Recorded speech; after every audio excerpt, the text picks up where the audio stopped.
आजमगढ़ जिले के अरोरा थाना के शहीद गनर के परिवार से मिले एमएलसी यशवंत सिंह सोमवार को विधान परिषद सदस्य पूर्व मंत्री यशवंत सिंह प्रयागराज के शहीद गनर संदीप निषाद के पैतृक गांव बसईपुर गांव में परिजनों से मिलकर उनका हाल चाल जाना।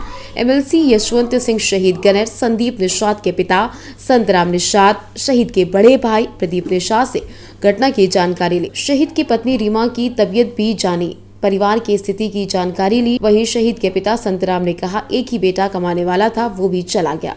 शहीद के पिता संतराम ने सरकार के द्वारा की जा रही कार्रवाई पर संतुष्टि जाहिर की। यशवंत सिंह ने कहा, एक जनप्रतिनिधि होने के नाते हमसे सहयोग हो सकेगा किया जाएगा। वैसे सरकार शहीद परिवारों के साथ हर कदम खड़ी।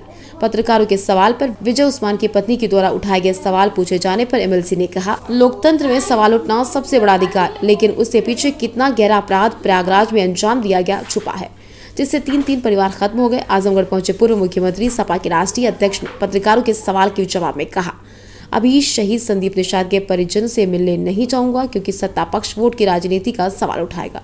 इस पर एमएलसी यशवंत सिंह ने कहा, मानवीय संवेदना होनी चाहिए, उन्हें तो सिर्फ अपना वोट बैंक दिखाई पड़ रहा है। अगर वो यहाँ तक आए थे तो उन्हें एक इंसानियत और विपक्ष के नेता के कर्तव्य के नाते यहाँ पहुँचना चाहिए, शहीद परिवार के हालचाल लेनी चाहिए।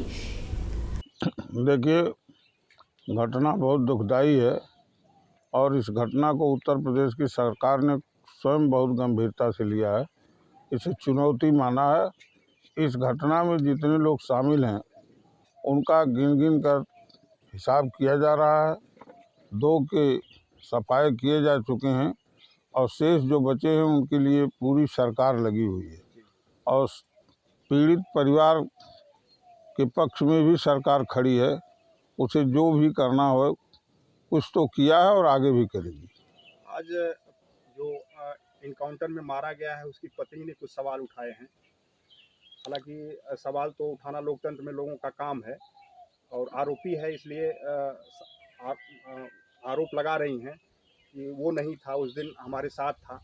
इसके संबंध में क्या आपकी राय है और किस तरह से उन लोगों को देखते हैं आरोपियों को? देखिए, कोई बात किसी से छिपी नहीं है, सब कैमरे में कैद हैं और कैमरे में देख करके ही जो घटना में शामिल हैं वो चिन्हित किए गए हैं। उसमें कोई निर्दोष नहीं है, जो दोषी हैं उन्हीं के खिलाफ कार्रवाई हो रही है। सपा के राष्ट्रीय अध्यक्ष जो थे अभी आए हुए थे अतरौलिया विधानसभा में, तो उन्होंने कहा कि मैं वहाँ नहीं जाऊँगा क्योंकि सत्ता पक्ष ये समझेगा कि हम वोट की राजनीति करते हैं, इसीलिए हम अभी वहाँ नहीं जाएंगे। तो क्या करते हैं, दूसरी राजनीति करते हैं, मानवता से भी परे हैं, उन्हें आना तो जरूर चाहिए था। तो उन्होंने ये कहा कि अगर इनको माफियाओं के, अगर इसी तरह माफियाओं पे मिट्टी मिलाने का कार्य कर रहे हैं तो कम से कम टॉप 10 जो 10 अपराधी हैं उनकी सूची जारी करना चाहिए, चाहे 100 जो है उनकी सूची जारी करनी चाहिए, लेकिन नहीं कर रहे हैं कि अगर जारी किया हो सकता है उसमें बीजेपी के ही लोग निकले। बीजेपी हो, सपा हो, अपराधी किसी दल का नहीं होता है और अपराधी जो आपराधिक गतिविधियां करता है उसी के खिलाफ कार्रवाई होती है।